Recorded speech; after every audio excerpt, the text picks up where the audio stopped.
ప్రేరణ చేసినటువంటి విషయాన్ని అందమనగా తెలుసు.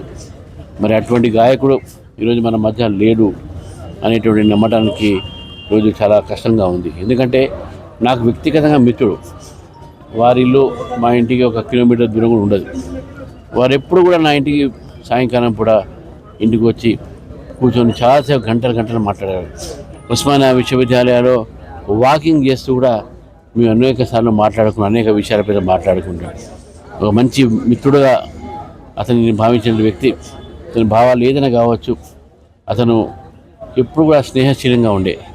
మరి వారి ఒక మరణం పట్ల మరొకసారి నా తరఫు నుంచి, నా పార్టీ భారతీయ జనతా పార్టీ తరఫు నుంచి వారికి, వారి కుటుంబానికి, వారి యొక్క కుటుంబ సభ్యులకు, వారి యొక్క అభిమానులకు, వారి యొక్క శ్రేయ కోలే చాలామంది ఉన్నారు.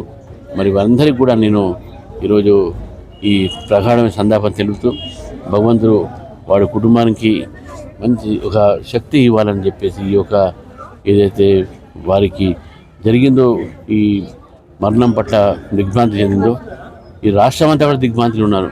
భగవంతుని వారి ధైర్యం ఇవ్వాలని చెప్పేసి కూడా నేను ఆ భగవంతుని కోరుతూ వారి ఆత్మకు శాంతి చేయాలని కోరుతా ఉన్నాను.